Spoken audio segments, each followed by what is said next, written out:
So Kyle Whittington is a local supporter, and he's used his comment to quote someone in the live chat who otherwise may not have been responded to, namely Steve Christie. He says, Steve Christie is in the live chat asking a question that I think would be nice to have publicly refuted. Question for Michael. The Catechism of the Catholic Church and the Council of Trent state the canon was passed down, quote, hand to hand from Jesus and the disciples to the council. You stated you are open to RCC, I guess he means the Catholic Church, adding books from the Eastern Orthodox canon if they reconcile with Rome and if a future ecumenical council / magisterium affirms this. If this happens, does this mean Jesus and disciples only pass down part of the canon, which means Catholics are missing books? Does this mean Catholics are outside of Christ?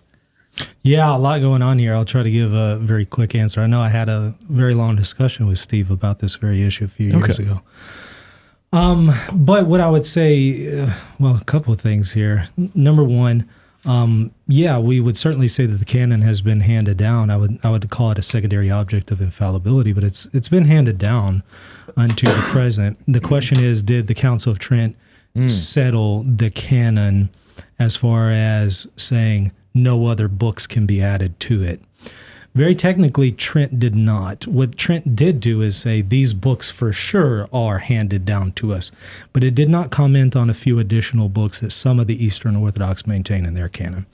However, I do think it would be very unlikely for the church to ever come back and say, and yeah, these other books are also part of the canon, when we've gone now 2,000 years without that kind of judgment from the magisterium. I think it is incredibly unlikely.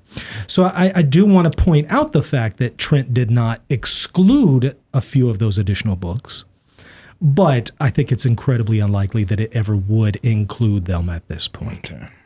Just think about the absolute upset in the Bible publishing industry. That's enough. It's like big oil. They're really running the show, you know? Thanks so much for watching. Please like if you liked, and if you loved, subscribe.